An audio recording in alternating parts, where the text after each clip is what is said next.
Memang luar biasa beratnya dan susahnya untuk menjaga lisan. Kita lebih merasa enak berbicara daripada memilih diam. Kita lebih menghabiskan waktu ngobrol daripada diisi dengan zikir. Bahaya lidah, dia bukan hanya menjadi pintu hati, bahkan bisa menjadi sebab terisi hati-hati dengan titik hitam. Titik hitam demi titik hitam demi titik hitam sampai hatinya menjadi hitam. Tidak, la yunkiru munkaran wa la ya'rifu ma'rufan. Tidak akan mengetahui ma'ruf dan tidak membedakan antara ma'ruf dan munkar. Sangat bahaya lidah kita. Makanya Rasulullah sallallahu alaihi wasallam menggambarkan di hadis yang sahih, "Man kana yu'minu billahi wal yawmil akhir falyaqul khairan aw liyasmut." Ada dua pilihan. Kalau anda beriman kepada Allah dan hari akhirat, berkatalah yang baik atau diam. Berarti menurut saya, apalagi di masa sekarang, jauh lebih baik memilih diam daripada berbicara. Idza kana al-kalamu min fiddah fas-sukutu min dhahab. Kalau berbicara itu dinilai seperti nilai perak, tapi jauh lebih mahal berdiam karena nilainya seperti emas. Karena sangat membahayakan, bukan bisa menyakiti perasaan orang lain, bukan bisa membahayakan hati kita, bahkan bisa membawa kita masuk neraka. Rubba kalimatin yaquluha qail la yulqi laha balan min sakhatillah tahwi bihi fin nari 70 kharifa. Bisa saja seorang berbicara, tapi dia tidak menilai dan memperhatikan perbicaraannya, mendapatkan kemurkaan Allah gara-gara perbicaraannya itu, dan masuk neraka 70 tahun. Satu kata bisa membawa kita masuk neraka. Bagaimana kalau kita dari pagi sampai malam suka menjelekkan orang, menghina orang, gosip orang, fitnah orang, apalagi orang yang dibicarakan itu adalah ulama. Hati-hati. Ulama adalah pewaris para nabi. Kalau ada ulama yang bersalah, kita punya sikap dan kewajiban menutupi kesalahannya. Kalau tidak bisa membela, paling tidak menutupi aibnya. Ini ulama, kalau sudah rusak nama baik mereka, na'udzubillah, jangan kita terlibat merusakkan nama-nama baik mereka. Mengapa kita berusaha menutupi aib orang lain? Supaya kita ditutupi aib kita oleh Allah subhanahu wa ta'ala. Man tatabba'a awrata akhih, tatabba'a Allahu awratah walau fi jawfi baitih. Barang siapa yang suka mengikuti aibnya orang, akan Allah membuka aibnya walaupun di dalam rumahnya sendiri. Jamaah sekalian yang dimuliakan Allah subhanahu wa ta'ala, banyak pesan-pesan Allah di suratul Hujurat. Saya nasihatkan anda semua kalau nanti pulang, buka Al-Quran suratul Hujurat. Banyak nasihat-nasihat, moral-moral, akhlak-akhlak untuk mendidik kita kalau kita bisa belajar dan kita praktik. Allah subhanahu wa ta'ala berfirman, A'udzu billahi minasy syaithanir rajim. Ya ayyuhalladzina amanu in ja'akum fasiqun binaba'in fatabayyanu an tusibu qauman bijahalatin fatusbihu ala ma fa'altum nadimin. Allah subhanahu wa ta'ala mengajarkan kita untuk bertabayyun ketika kita didatangin berita fitnah, berita yang tidak jelas sumbernya. Hati-hati. Sama dengan posisi lidah adalah posisi HP. Ketika kita menerima sebuah berita, dengan mudah kita sudah membaca, tidak tahu sumber berita apakah benar atau tidak, langsung kita copy terus dipas dan dikirim. Itu yang saya sebut dosa jariah.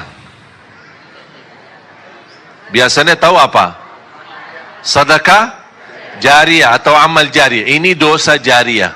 Apa itu dosa? Kalau sudah terlanjur kita menerima berita yang hoak, berita yang tidak benar, atau video yang tidak benar, atau video isinya maksiat dan dosa, terlanjur kita sudah lihat, udah cukup. Astaghfirullah wa atubu ilaih. Jangan coba-coba kita sebarkan dan kirim ke orang lain.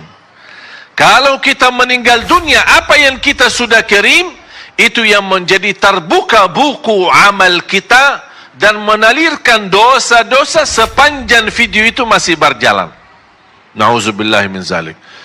Cukuplah jamaah sekalian berbuat dosa kita yang kita harap selalu diampuni Allah Subhanahu wa taala. Makanya jangan coba-coba kita menyebarkan berita, apalagi kita menggunakan lidah kita. Kalau kita tidak bisa berbicara baik terhadap teman kita, lebih baik kita diam. Allah Subhanahu wa taala mengizinkan kita berbicara dalam keburukan ketika ada orang yang menzalimi kita. Contoh, kalau ada orang menzalimi kita dan persoalan kita sudah masuk sebagai kasus sampai ke mahkamah, di sidang, dipanggil, pasti ditanya dalam kasusnya terhadap si orang yang menzalimi, ambil harta kita, ambil hak kita, atau menzalimi kita. Pasti ditanya oleh hakim, bagaimana posisinya? Apakah saya boleh enggak bicara keburukan orang tersebut? Karena dia di dalam posisi menzalimi saya. Atau saya diam ketika ditanya oleh hakim, oh maaf pak, saya tidak berani ngomong karena saya takut dosa. Terus gimana mau diselesaikan masalahnya di mahkamah, di depan hakim? Allah di hal ini mengizinkan, la yuhibbullahul jahra bis-su'i minal qawli illa man zulim. Allah tidak suka orang-orang yang berbicara buruk terhadap orang lain, kecuali orang-orang yang pernah dizalimi. Kalau ada orang menzalimi kita, orang-orang menyakiti kita, kita berhak membela, kita berhak berbicara, tapi tidak boleh berlebihan. Artinya ketika kita ingin membalas, ingin menyampaikan, ingin menolong hajat-hajat kita kepada hakim atau kepada orang-orang yang bisa membantu kita, tidak boleh menjadi di posisi dizalimi, menjadi orang yang menzalimi. Makanya kata ulama, lebih baik kita tidur dalam keadaan dizalimi daripada tidur dalam keadaan menzalimi.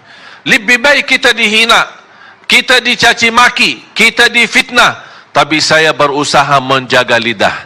Termasuk amal kebaikan, bukan hanya membawa keburukan, kebaikan-kebaikan, amalan-amalan salih yang kita lakukan, gara-gara lidah bisa menjadi hanus amal kebaikan kita, bisa sia-sia amal-amal kebaikan kita. Kalau Allah sudah menanugerahkan kita beramal salih dan tidak ada yang tahu, jangan menjadi kebiasaan suka mencerita kebaikanmu saat anda melakukan kebaikan itu sendiri. Contoh, suka tahajud? Langsung jawab suka. Besok pagi kita ketemu teman pas di kerja, teman kita melihat, aduh, kita ngantuk. Kenapa? Saya tadi malam capek, sepanjang malam salat malam. Kenapa cerita? Kalau sudah melakukan kebaikan, apalagi di saat tidak ada yang tahu, tidak usah kita ungkapkan. Sebagaimana kita tidak berani mengungkapkan dosa kita, ada enggak yang biasa bisa ketika malam hari dia berdosa, besok pagi dia ketemu teman, aku semalam dosa. Berani enggak? Kenapa? Malu kan? Sama. Kalau Allah sudah menanugerahkan kita bisa beramal salih sembunyi, jangan dibukakan. Tapi kalau ada orang tahu kebaikan kita, tapi bukan kita yang cerita, itu tidak masalah. Itu tidak mengganggu, tidak mengurangi pahala kita. Walaupun orang puji kebaikan kita, kita tidak pernah punya keimpian orang memuji kebaikan kita. Tapi seandainya kalau ada yang memuji kebaikan kita, itu bukan sesuatu yang kita harapkan, tapi ini sebuah anugerah dari Allah. Sebagaimana bersabda Rasulullah, tilka ajilu busyral mu'min, inilah berita gembira yang Allah anugerahkan dari lidah-lidah hamba-hambanya yang memuji orang-orang salih. Faham? Jamaah sekalian dimuliakan Allah Subhanahu wa taala. Allah melarang kita untuk berbicara sebelum kita memfikirkan. Bahkan ini nasihat dan wasiat Rasulullah.